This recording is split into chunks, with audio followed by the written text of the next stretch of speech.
Escuchás LACNIC Podcast. Construimos una comunidad regional para una mejor Internet global. LACNIC Podcast. Hola, muy buenas tardes. Bienvenidos una vez más a un LACNIC Podcast. El día de hoy vamos a estar tratando un tema sumamente interesante, sumamente bueno. Estoy reunido con expertos grandes en el área. El tema que estamos trayendo hoy a colación es problemas típicos en redes IPv6 y sus soluciones. Así que imaginemos que tenemos redes ya operativas. No vamos a hablar el día de hoy a problemas antes de el despliegue de la red, sino puntualmente ya. Imaginemos que tenemos una red en producción. Nos acompaña el experto Alejandro D'Egidio, Tomás Lynch, Roberto Alvarado, Enzo Picero y Ariel Weger, todos unos invitados de lujo. Muchísimas gracias por estar aquí con nosotros. Bueno, vamos aquí a comenzar con unas preguntas sobre redes, particularmente en modo dual stack, ¿okay? Redes que tengan IPv4, tengan IPv6. Si puedes hablar un poquito sobre errores, una vez más imaginemos que la red ya está en producción. Voy a comenzar contigo, Tocayo, Egidio. Problemas de configuración que tú conozcas en el mundo quizás de MTU, en una red que esté ya funcionando, que te haya traído inconvenientes. En el core, en el acceso, en general. Escoge uno de ellos tres y después quizás otro te acompaña con otra parte de la red. Bueno, nada, primero gracias por invitarme. Errores, creo que el que dice que no encontró errores durante un despliegue, creo que va a mentir, ¿no? Y lo importante es que aparezcan incluso en las etapas de laboratorio. Errores de MTU, muchos. Quizás, y bueno, en los que es el core, lo notás muy rápido, quizás cuando querés levantar protocolos de ruteo, como SPF entre el core contra las tecnologías de acceso, CMTS o LTS. Ahí es muy común. Después, hacia la red de acceso en general internamente, problemas con filtros, por ejemplo.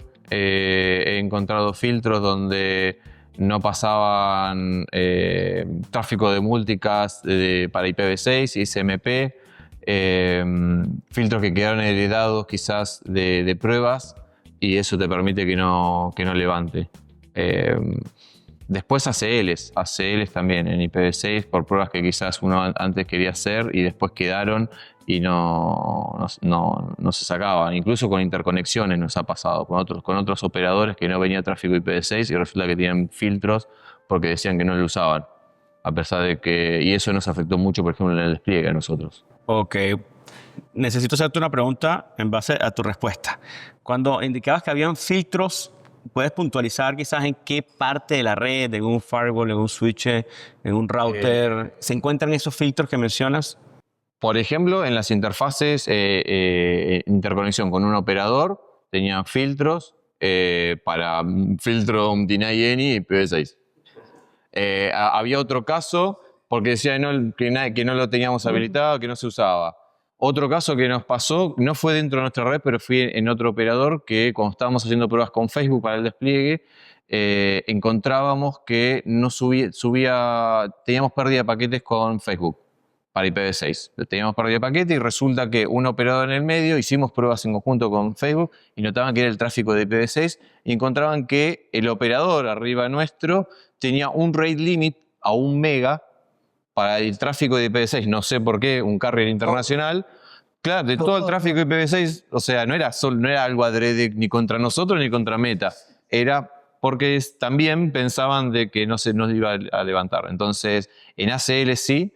Y después, yo creo que habían errores de configuración por desconocimiento, que creo que es uno de los grandes problemas que yo vi, la falta de capacitación que uno tiene al pensar que son los mismos protocolos y las mismas cosas. Sí han habido muchos errores, por ejemplo, en propagación y filtros de prefijos en IPv6, por ejemplo en SPF, mal puesto unos prefijos y que de repente se origine una default de un equipo de acceso y recibas todo el tráfico ahí y tiras todo el tráfico de IPv6. Eso en protocolos de ruteo y esas listas de acceso ha pasado. No en MTU también, más que nada en interfaces del core, donde cambian el MTU de la interfaz, pero después ponen un IP-MTU para IPv4 diferente, lo arreglan, pero no lo hacen en IPv6 MTU. y ahí no te levanta el protocolo ruteo. Yo tengo una cosita para aportar que por ahí pueda sumar algo. Con el tema de las ACLs, que me pareció súper interesante. Me pasó en un operador hace muy poquito, de hecho, el 24 de diciembre pasado, a las 5 de la tarde me pasó. El que lo esté viendo ahora se va a reír mucho. La típica que pones mal un access list y te quedas afuera del equipo. ¿Quién no lo ha hecho, no? O sea, Explícate un poquito más que no sé. Bueno, alguna determinada marca de equipo que no viene al caso tiene la particularidad de que cuando uno pone un comando se aplica inmediatamente. O sea, cuando Sí. uno presiona Enter, inmediatamente aplica. Mientras que otra forma de configuración de otras marcas diferentes o quizá de otros sistemas operativos diferentes, uno pone todas las configuraciones, las chequea y después le dice que las aplique todas juntas. Bueno, a este operador en particular tenía estas de que aprieta Enter y aplican inmediatamente. Entonces estaba configurando las reglas de acceso que le permitían a él estar conectado en ese equipo. Muy bien. ¿Sí? Entonces hizo una modificación y el mismo equipo le prohibió el acceso. Y bueno, obviamente que esa modificación la tendría que haber hecho al último, no, la hizo al principio, se quedó afuera del equipo. Lo loco era el 24 de diciembre a las 7 de la tarde. la pregunta es por qué estaba haciendo eso ese día, pero Sí. bueno. No un día, ¿no? No vayamos Sí, a claro. Había poco tráfico. Y era viernes. Claro. Claro. Adelantemos el trabajo. Es que bueno, no viene al caso, pero sí, había poco tráfico, había que hacerlo, no importa. Sí. Pero dio la casualidad de que, bueno, desesperación, todos estábamos en otra cosa, y bueno, se quedó afuera. ¿Qué hago? Entonces empezaron a llamar, ¿qué hago? Y dio la casualidad de que no tenía control de acceso en IPv6.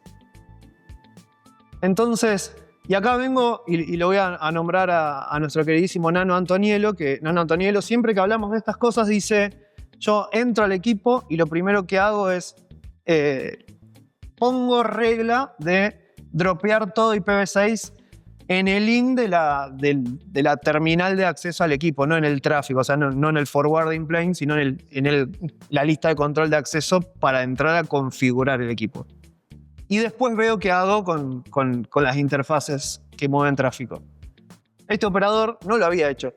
Entonces, gracias a que no lo había hecho, desde cualquier IPv6 del mundo se le podía hacer SSH al equipo y gracias a eso pudo revertir la situación. Y esto nos lleva de nuevo a que dual stack, doble gestión de todo. Entonces, como dijo Alejandro, doble configuración en muchos protocolos de ruteo, no en todos, pero en muchos, doble manejo de firewall, doble manejo de MTU, doble manejo de todo.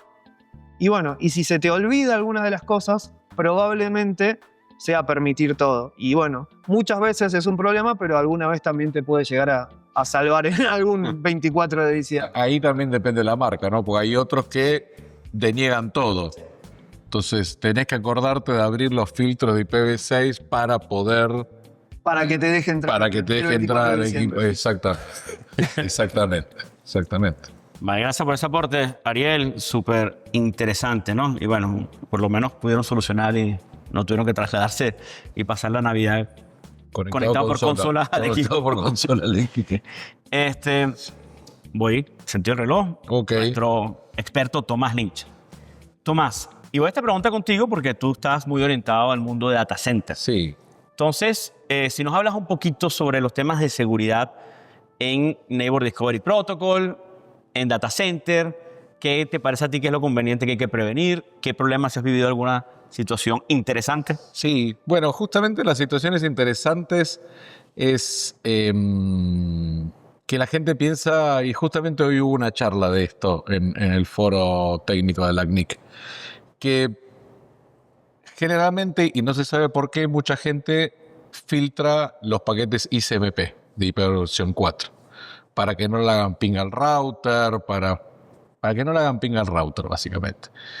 Cuando eso lo traducen y dice protocolo ICMP y lo traducen IPv6, dicen, protocolo ICMP V6. Pum, todas las sesiones abajo, no levanta el BGP, se cae todo y todo lo demás. Entonces, hay que filtrar ciertos tipos de ICMP versión 6. Ahora no me vienen a la mente, pero es algo como time request o muy particulares. Después también, si no vas a tener sesiones sin numerar, por lo general lo que tenés que filtrar es no, ahí me estoy equivocando. Para el Neighbor Discovery Protocol lo necesitas igual. Pero hay algunos, como decíamos recién, hay algunos fabricantes que tienen abierto el router advertisement, toda la parte de Neighbor Discovery Protocol, y otros que lo tienen cerrado por default. Entonces, muchas veces en esa parte de seguridad te encontrás que los que lo tienen cerrados, y si quieres usar link local, direcciones de link local para levantar sesiones sin numerar, las sesiones no levantan. No hay manera de que levanten. De hecho, hay un RFC que explica cuáles son los ICMP que vos tenés que permitir. El 40 y... Lo tenemos que googlear. 48...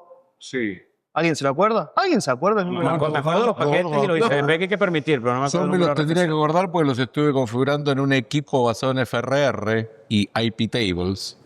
Muy divertido, un switch muy hermoso. Y nos pasaba, decíamos, ¿por qué no levanta BGP? ¿Por qué no levanta 48-90. 48-90, la RFC. También. Sí, básicamente lo que teníamos que dejar era el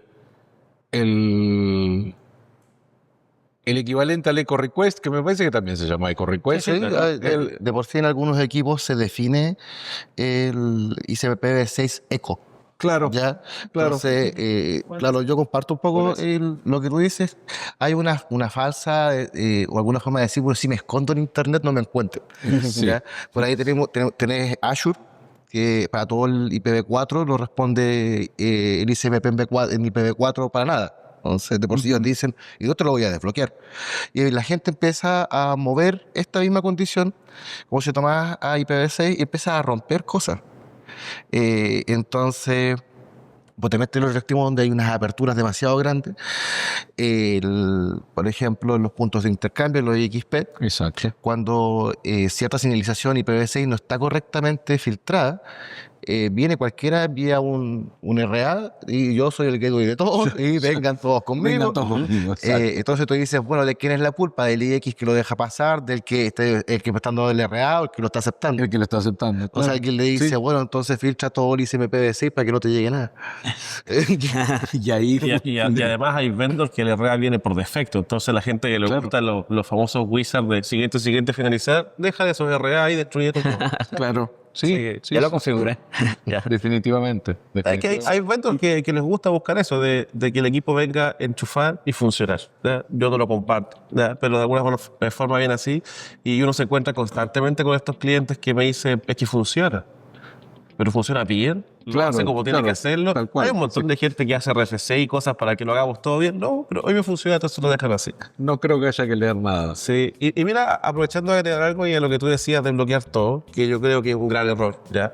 Pero me ha tocado muchas veces encontrarme con clientes, con amigos, conversaciones en general, donde por alguna razón, y yo creo que es incorrecto, la gente venía de IPv4 y se cambia IPv6 y copiamos todo. Toda la mentalidad. Es una nueva versión, pero casi como si fuese una versión de Windows. ¿Eh? Le pongo a actualizar y como que todo sigue igual. Es lo mismo que IPv4, pero con letras. Exactamente, un poquito más largo, más feo. Entonces, ¿qué pasa? Que de IPv4, que todos sabemos que existen los ataques de DOS, entonces pareciera que si yo me escondo o no me encuentro en el traceroute, ayer hubo una prestación muy buena sobre el traceroute, efectivamente estoy más seguro. Claro. En vez de aplicar, no sé, Black Hole o simplemente una CL, entonces ellos dicen, bueno, en IPv4 ya lo aprendí, lo hice bien. Si bloqueo todo, o sea, ni un paquete ICMP, entonces los UDP ni hablar. Entonces, de alguna forma, en IPv6 empiezo seguro. Yo creo que ese es el gran error, porque en IPv6 hay cosas que tienen que existir para funcionar. Exactamente. Si lo está seguro también. Absolutamente. Siempre puedes cortar el cable. Sí, si lo apagas ni te cuento. Todos hemos visto los memes. En caso de emergencia, se apaga de otra cosa. Sí. Mira, vamos a comenzar desde una palabra que mencionaste tú. ¿Algún problema que hayas vivido en IPv6 hacia un XP? Algunos de ustedes también hayan vivido un problema con IPv6 hacia un IXP. A mí me pasó que me asignaron mal el número de IP. Oh, No, voy a decir, no voy a decir el sistema autónomo, pero ponerle que en mi sistema autónomo era 65.001, ¿no? Y muchos IXP lo que están haciendo es armar el número de IPv6, tu dirección de IPv6, ponen tu sistema autónomo ahí adentro. Entonces, en vez de 65.001, se ve que no tenían algo automático y alguien tipió 65.010. Entonces, cuando yo configuraba, tampoco me fijé, fíjate, ahí vi mi error, ¿no? Pues yo sabía que este XP te asigna el sistema autónomo ahí en el medio, dije 2001, Tú confiaste en lo que te mandaron. JH, lo que sea, ¿no? No, H no hay, sí, J no hay. Bueno, y puse 65.001. Y decía, no me puedo conectar, no me acuerdo si le podía hacer ping, pero no levantaba BGP, no, ya no me acuerdo lo que estaba pasando. Me dice, no, pero acá está todo bien, acá está todo bien. E incluso ellos trataban de hacer ping al 65.001. Y eso en general en IPv4 no te pasaba antes, o te pasaba, confundías algún dígito, pero sí. Ahora, eso ¿Algún otro? te lleva un poco al tema de decir, bueno, cuando tengo un problema en IPv6, ¿cómo lo empiezo a buscar? Si Claro. es el tema de un XP en cualquier parte, entonces tú dices, bueno, tengo mal asignado el prefijo IPv6 o el IP en particular. Y me diría, bueno, ¿qué? Yo hubiera hecho un IPv4. Bueno, puedo ver el ARP de mi vecino, perfecto. Puedo ver a mi vecino un IPv6, existe. Lo puedo ver, me muestra la de link local. Tengo a alguien al lado.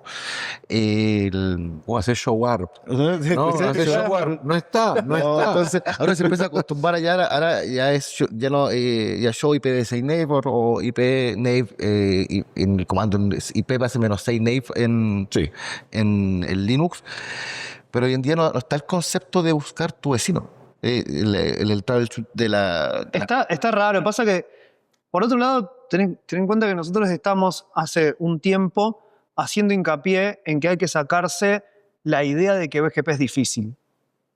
O sea, nosotros estamos haciendo mucho hincapié en decirle a la gente, dejen de tenerle miedo a BGP.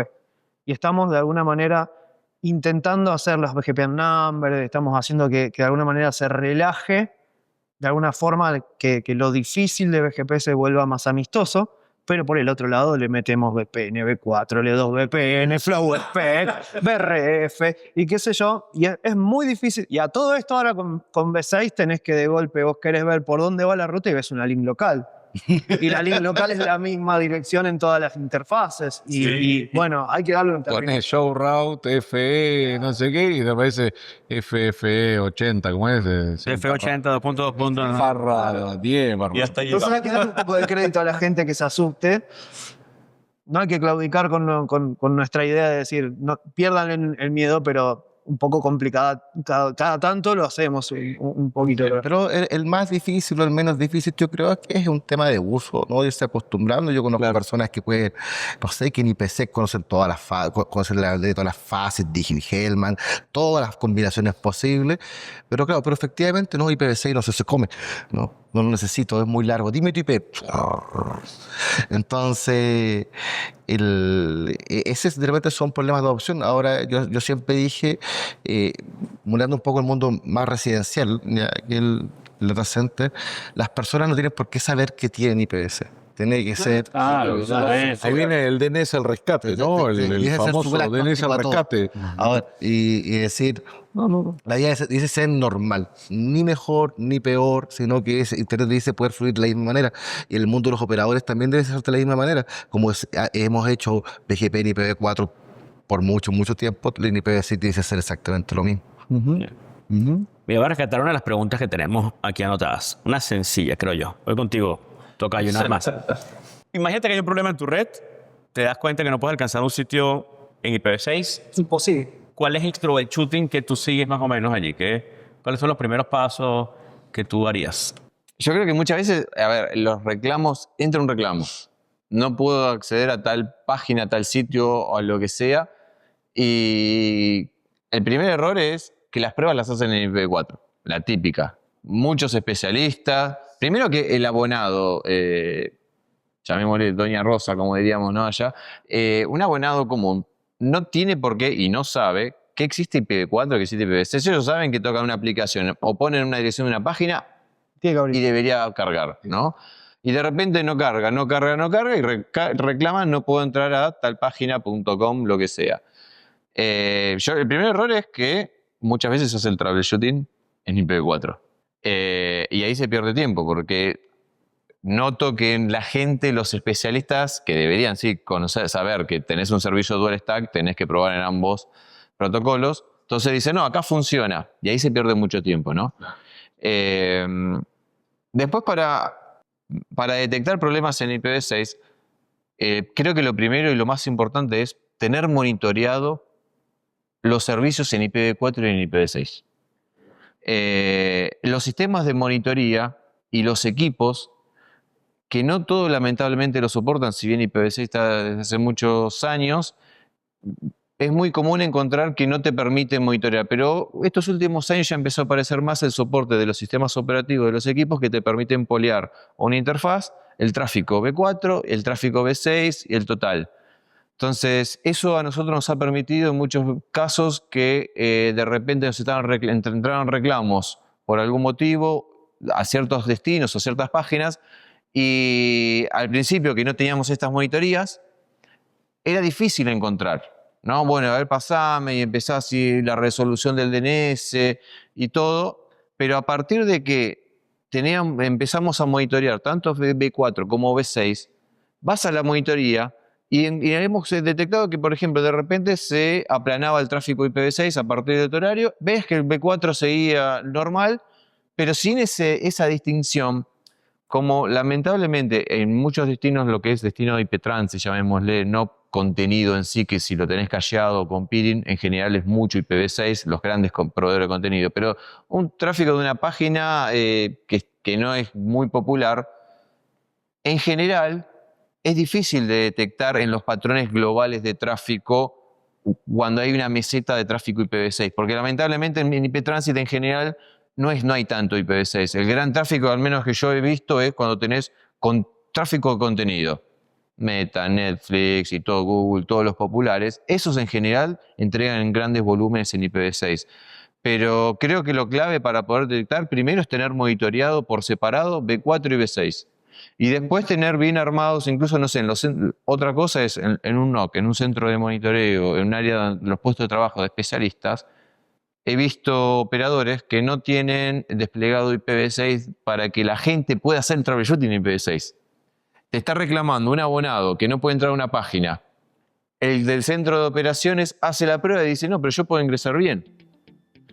Y no tienen muchas herramientas más que para probar esa navegación, porque capaz que lo único que hacen es, para probar IPv6, si no tienen IPv6 en esa oficina, se tienen que conectar a un equipo, hacer un ping IPv6, capaz que le anda, hacen la resolución del dominio IPv6, resuelve. Entonces dicen, no, pero acá parece que llega. Claro. Y resulta que capaz que hay una congestión que no la ves en un simple ping, en un trace o en la resolución del DNS. Entonces la monitoría y tener habilitado en los puestos de trabajo para que la gente pueda replicar el síntoma que está teniendo ese abonado, desde mi punto de vista, me parece que es esencial para poder hacer un troubleshooting. Vamos a hacer una parada allí. Voy contigo, Enzo, que no te he apuntado. Está. Él habló mucho de herramientas y eso. De hecho, Tomás Lynch, el día martes, diste una charla interesante El martes. sobre ICMP. Fue el martes, ¿verdad? Ping. Ah, sí. Pinterest, Cloud. Sí. Pero, ¿qué herramientas utilizarías tú para hacer más o menos el troubleshooting que él menciona?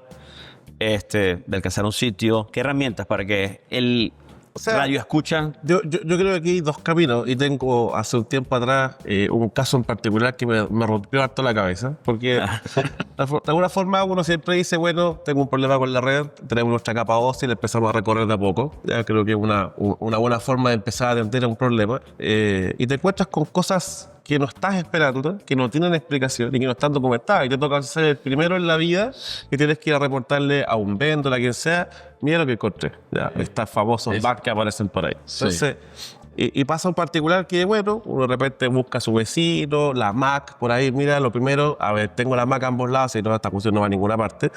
Y pasa que te encuentras con que avanzas la capa OSI y te devuelves en un punto, porque en una dirección parece que las cosas pasan bien y en la otra dirección parece que pasan mal, ¿ya? Y este ejemplo en particular nos pasó con un switch, donde traía un firmware poco amistoso. Se acordó ya. Sí, que lo vivimos medio juntos. Le cayó una lágrima. Le cayó una lágrima. Sí, varias. Fueron tantas horas, amigo. Se fue. Entonces, ¿qué nos pasaba acá? Que teníamos simplificando un poco el ejemplo, teníamos el switch A, un switch B entre medio y un switch C. Y acá extremo un host final con un IPv6. ¿Ya? Entonces uno mandaba, ya las MAC estaban en todos lados. Entonces, perfecto, ya mi capa 2 está apareciendo más o menos como debiese ser. Pero yo mandaba un ping IPv6 común y corriente, como todos lo conocemos, capturando en cada interfaz del tráfico, porque esto fue odioso. Entonces hubo que llegar a ese nivel de minucioso. Y del computador al primer switch, perfecto. Del switch al segundo switch, perfecto. Del tercer switch, o sea, el segundo al tercero, perfecto. Pero el computador no llegaba. Y el switch decía, el paquete pasó por mí. Claro. Pero el computador decía, aquí no entró. Ok, no hay problema. Entonces lo voy a probar al revés. Por eso me acordaba un poco de tu presentación, que siempre hay que mirar en ambos lados. Exacto. Y el ping al revés, y todos sabemos que el ping es ida y vuelta, aquí no es en una pura dirección. El paquete pasaba perfecto y sí volvía. Y decía, por favor, alguien explíqueme cómo desde un lado, en alguna parte misteriosa se pierde el paquete y el otro no. Entonces después dijimos, ok, pongamos un IP a cada switch entre medio para que todos conversen con todos. Y nos encontramos que el switch del centro, el switch B, podía conversar con todos a la perfección. Pero él en particular tenía un firmware con letra F, así que después descubrimos que en una marca particular, la F de feature, tenía ciertos features que hacían que IPv6 no funcionara perfecto. Funcionara bien, pero perfecto. Entonces el switch... Sí, claro. Bueno, acabémosle de fail. Gracias a encuestas confirmamos que terminan en F malo. F malo, sí, claro. No usar Entonces, y este paquete, cuando llegaba al switch, él decía, ¿sabes qué? No me gusta, así que me lo voy a echar al bolsillo y me lo guardo. Pero disculpa, si la cuestión viene al revés, yo lo dejo pasar. Ahí me gusta. Claro. Así que si él pregunta, yo lo paso, él me responde y yo te lo devuelvo. De acá, olvídate. ¿Cómo sabía cuándo era el revés y cuándo era el derecho? El switch. El switch. Aquí no hay capa 3 el switch, él tiene que pasar. Entonces, y bueno, por eso él su lagrimita, porque yo le decía, ¿por qué un switch? Y uno, obviamente, la experiencia que tiene, dice, es imposible que un switch capa 2 esté destruyendo mi IPv6. Hasta que, y si probamos con otro switch, mismo modelo, pero con otro firmware, y funcionaba perfecto. Entonces descubrimos que había un firmware en particular. Entonces, si tú me preguntas sobre qué herramientas y todo, de alguna forma uno parte obviamente avanzando capa a capa, buscando que las cosas pasen, pero las herramientas son bien básicas de alguna forma. O sea, tenemos el ping, tenemos el traceroute, tenemos que ver que las MAC existan, que mi vecino me contesta. Yo creo que lo más bonito en IPv6 es cuando el vecino aparece reachable. Creo que ahí es como, vamos bien. Yo creo que un poco eso, ¿no? No sé si hay herramientas mucho más específicas. Ahora, sí, efectivamente, hay plataformas de monitoreo, como mencionaba acá, que hay que mirar tanto en IPv6 y IPv4 las cosas, pero aquí las herramientas son bien sencillas. IPv6, un poco una versión nueva con muchas mejoras de lo que era IPv4, pero las herramientas siguen siendo prácticamente las mismas. Sí, analizar el tráfico de paquetes, como lo haces con o sea, los IPv4, DAM siguen siendo los mismos, exacto, son más feos, sí. Hay Son más más cosas, feos, son más... Porque ese es más lindo. más bonito. En el mundo de los ISPs también había, en la vieja época de los accesos, yo me voy a remontar a la época del DSL, los DSLAMs Cuando el internet se escuchaba. tenían... bueno, había determinados vendors de DSLAMs que determinaban de que había tráfico seguro que podía pasar y tráfico que no. Entonces, en el firmware mismo había tráfico que lo filtraban y no estaba en la documentación y no estaba en ningún lado. Y en algún momento IPv6 era parte de ese tráfico inseguro. Bueno, Entonces, en mi experiencia eso me pasó en los primeros despliegues, en las primeras pruebas de laboratorio, mucho trabajando con CMTS, si te decía el vendor que era IPv6 ready, que no hay problema. Sí, y después lo filtraba. Y vos, o sea, no tenías ningún filtro configurado, o sea, decís, bueno, tiene que funcionar, y vos ponías un cable modem y ponías una PC atrás. Y todo bridge. Y no tomaba IP, y no tomaba. Y decís, bueno, hago lo más simple, pongo un modo bridge. Claro. Tiene que tomar directamente si el router no soporta IPv6 o algo, y no funciona, me pongo un IPv6 a mano, funciona. Digo, bueno, lo saco, tiene que tomar, si el DHCP lo configuré bien, el relay y todo, habilité y lo configuré, no toma. decís, bueno, ¿en qué estoy fallando? Si no puede ser, hay algo que no estoy entendiendo, vuelvo a estudiar todo, hay un comando mágico. Nada, lo escalás al proveedor, te dice, no puede ser, y resulta que esa versión es IPv6 ready, pero por defecto filtran los paquetes ICMPv6. Está bien. Ahí está, volvimos al comienzo. Por defecto. Entonces, ¿qué tuvimos que hacer? Un upgrade de firmware en todos los MTC de la red por una nueva versión que no lo tiene filtrado, pero en teoría lo soportaba. Y es un problema grande, digamos, generar... Te lleva a desconectar toda la gente, ¿no? No, y aparte el tiempo que perdés, ¿no? En buscar eso, porque al final no es que estás haciendo algo mal vos o que tenés un desconocimiento o que no entendés nada ni cómo funciona. No, hasta que encontrés esos problemas es larguísimo. O sea, el troubleshooting hasta llegar a eso. Sí, Lo que contaron los dos es, y cambiemos el equipo, pues ya es tu último recurso. Pongamos, fíjate lo que hicieron los dos. Ya aprendí. Cambiemos el equipo. Pongamos una IP fija, o sea, ya son últimos recursos que estás usando. Sí, pero pasa. Ahora, lo complicado es cuando le toca hacer a uno. Porque uno de repente va a internet, está la documentación, actualización de un montón de cosas. Y a alguien le pasó eso, pero no fui yo. Entonces, qué bueno que le toca simplemente actualizar y está. Pero cuando le toca a uno es difícil porque además el proveedor, quizás seguramente te pasó un poco a ti, me pasó con una marca de unas ONT donde él me decía, a ver, ponle un IP a la ONT, ponle uno al computador y uno al road. Ah, pero IPv6 funciona. Ya, y todos mis protocolos para que esto sea elegante, bonito. No, pero a ver, IPv6 ahí está. está listo. A ver, navega. Sí, hay ping, sí.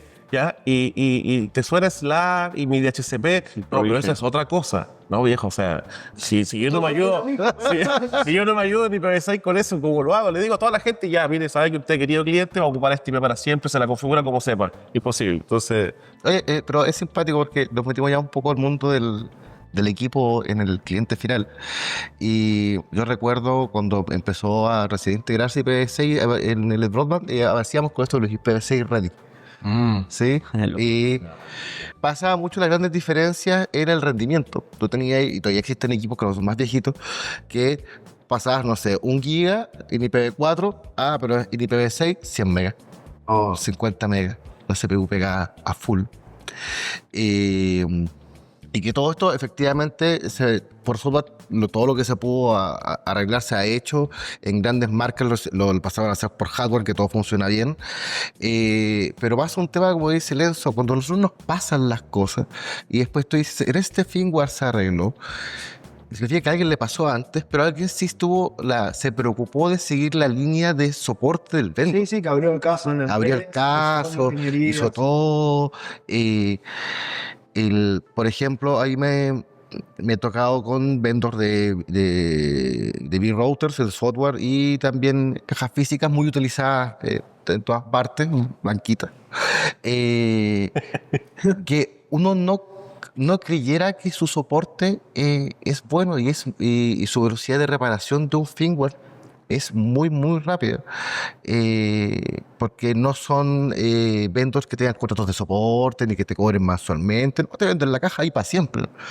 Y todas las veces que he tenido contacto con ellos por VAX, en IPv6 o en otros protocolos, 2 semanas, 1 semana, ya está listo el próximo firmware.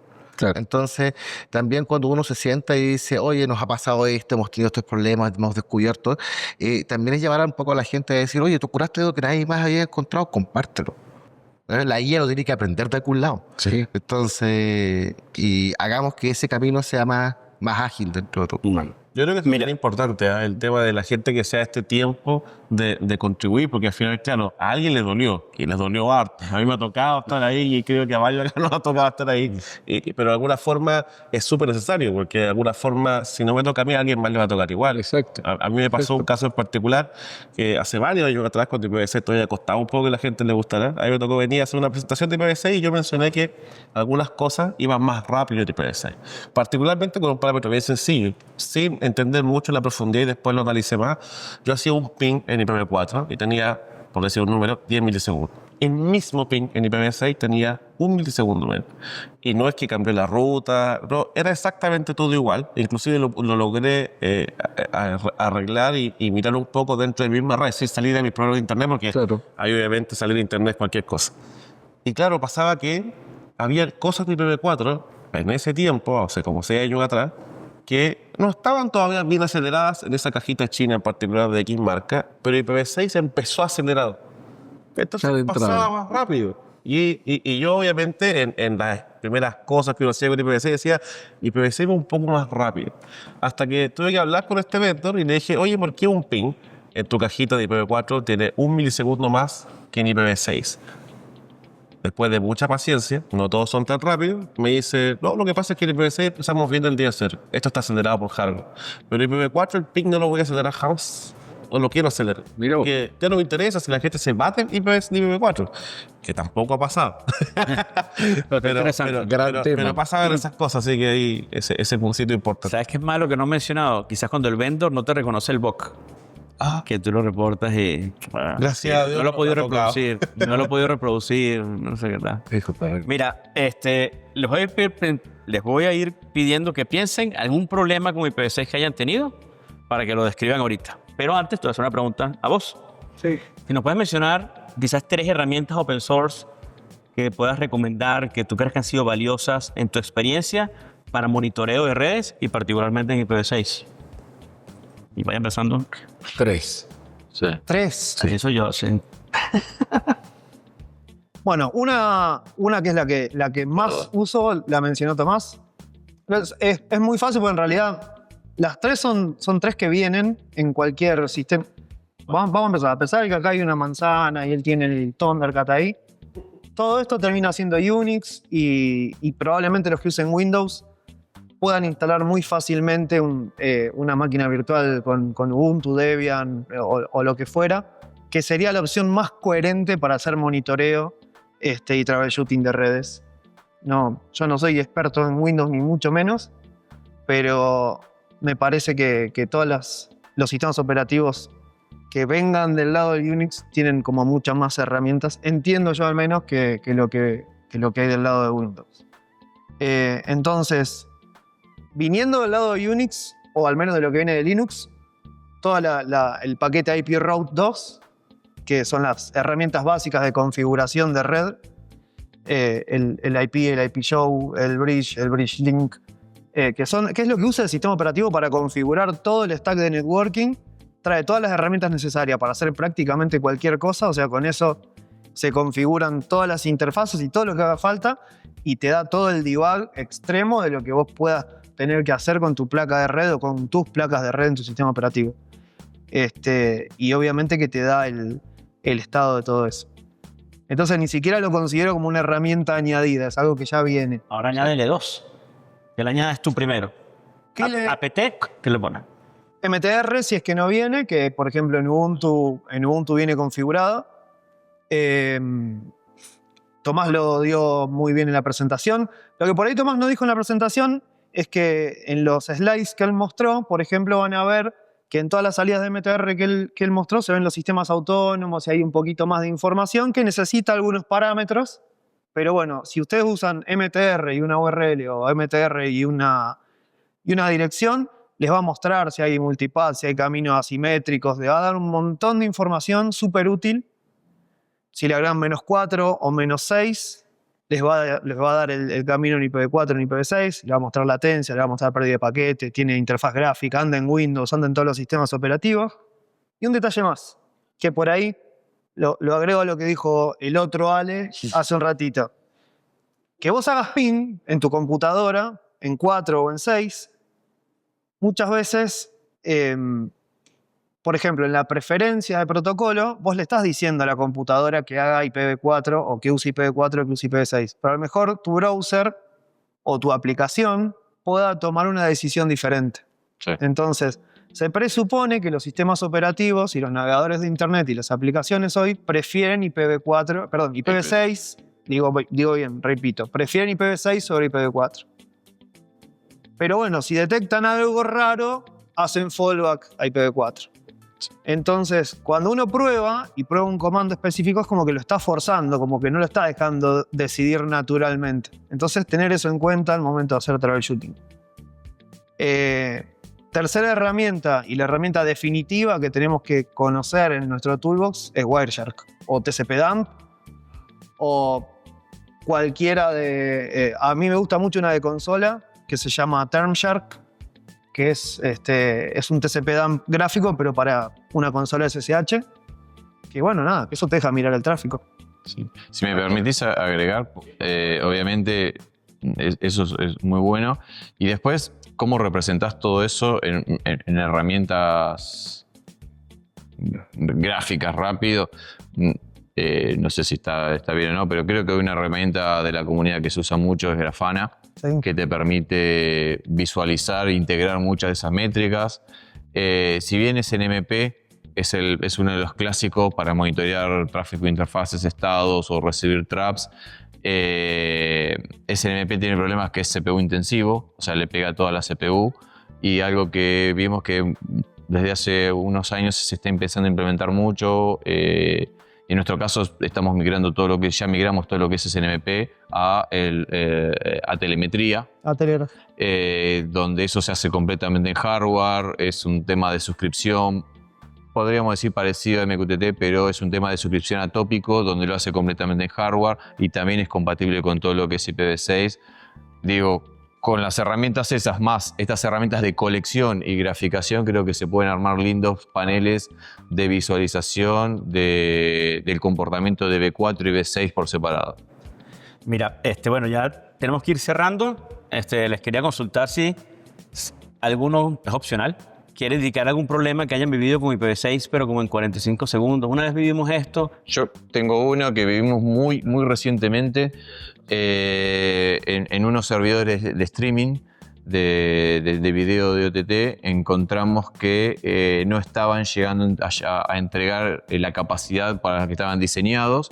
Y estaban en dual stack y el tráfico principalmente se consumía en IPv6, pero por algún motivo no llegaba a la capacidad y pasaba a entregar en IPv4 en general. Y después, de nuestro lado estaba todo perfectamente configurado, en el servidor estaba todo configurado igual, IPv4, IPv6, no había restricciones de políticas ni de ACL ni de rate limits en ningún lado. Y luego de investigar bastante con el proveedor y revisar, resulta que, bueno, como seguridad habíamos recibido la recomendación de habilitar RPF, Reverse Path Forwarding, tanto en V4 como en V6. Y resulta que en el sistema operativo RPF en V6 no estaba integrado en el kernel, por lo cual eso generaba una interrupción. Por cada validación de cada paquetito IPv6 tenía que hacer el RPF en CPU y eso le restaba mucho rendimiento al servidor. Algo que es una política de seguridad recomendada y que estaba todo recomendado, justo lo tenían, después de mucho análisis de reclamar al proveedor del sistema operativo, resulta que estaba declarado eso de que todavía no lo tiene integrado en el kernel. Y si bien no fue un problema de mala configuración, al contrario, bueno, ¿qué se tuvo que hacer? Bueno, el RPF en IPv6 se tuvo que desactivar y automáticamente empezó a entregar todo el tráfico en IPv6 y aumentó muchísimo el rendimiento del equipo. No tenía acá control plane, sino se quedaba en data plane. Sí. ¿Alguna experiencia más? Sí, Una más y terminaríamos. Sí, más cortita, nos pasó una vez, estábamos hablando con Enzo también un problema, donde pasábamos a través de la red de MPLS un tercero. ¿Ya? Y También está llorando. problemas son terribles. Hasta el pañuelo. Entonces teníamos sitio A, sitio B, nosotros nos llega un cable que era este proveedor, que era un Layer 2, era un VPLS, y nos dice, no, si está todo en Jumbo. Y yo les juro que está en Jumbo Frame, ustedes pueden pasarlo, que era perfecto, ya. A ver, bueno, IPv4 en 1500 que no buscábamos más, no pasaba perfecto. IPv6 no funciona. ¿Por qué no funciona IPv6? Dice ser más inteligente que IPv4, Claro. vamos a buscar la MTU entre ellos. Y lo que pasó con este proveedor, entraba en los accesos que nos pasaba a nosotros, estaba en Jumbo, y adentro del transporte había una parte donde me bajaba 1500 la MTU, como en un tramo capa 2, finalmente, que era una VLAN para nosotros.